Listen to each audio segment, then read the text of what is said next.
राजा कह मुनि जी बात मोर मान लेती, हमरो पे ध्यान देती नाम। राजा कह मुनि जी बात मोर मान लेती, हमरो पे ध्यान देती नाम।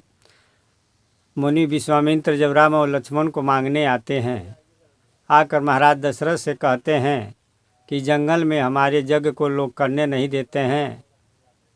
मारीच और सुबाहु नाम का 2 राक्षस है जो हमारे यज्ञ को भंग कर देते हैं, इसलिए यज्ञ की रक्षा के लिए आप राम और लक्ष्मण को दे दीजिए। इस बात को सुनकर महाराज दशरथ अवाक रह जाते हैं और एक बात कहते हैं।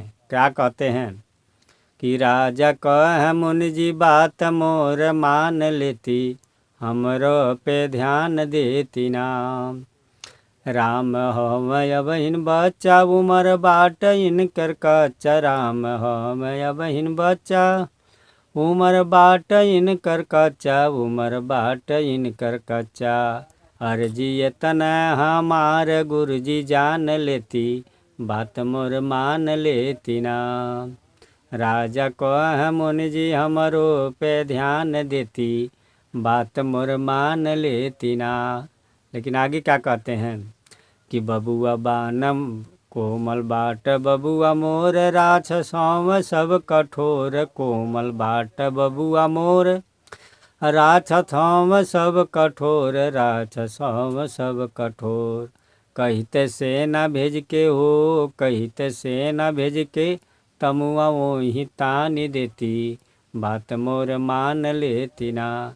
कहते हैं कि कहिए तो मैं अपनी सेना को भेज दूं और जहाँ आप यज्ञ कराते हैं वहाँ तम्बू तनवा दूं, हमारे सेना उन राक्षसों से लड़ेंगे। लेकिन महाराज आप राम और लक्ष्मण को न मांगिए। आगे क्या कहते हैं? कहते हैं कहित खुद हम चलती चल के हम ही युद्ध करती, कहित खुद हम चलती चल के हम ही युद्ध करती, मनवा मानत नहीं खे हमरा के ज्ञान देती, बात मोर जान लेती ना। कहते हैं कि कहिए तो मैं खुद चलूँगा और खुद चल के उन राक्षसों से लड़ूंगा, लेकिन हे मुनिराज मेरा मन मान नहीं रहा है। लगता है कि मुझे कितना मोह बढ़ गया है। हे ऋषिराज आपको नाही भी नहीं कर सकता, लेकिन आप मुझे ज्ञान दीजिए जिससे मेरा मोह भंग होके। आगे और क्या कहते हैं? कहते हैं कि कह कुमार हव हीरा, जाना बाप के तन पीरा, कह कुमार हव हीरा, जाना बाप के तन पीरा। तब बाप बाप होला हो, बाप बाप होला, यही के पहचान लेती, हमरा पे ध्यान देती ना। तो राजा कह मुनि जी बात मोर मान लेती, हमरा पे ध्यान दे।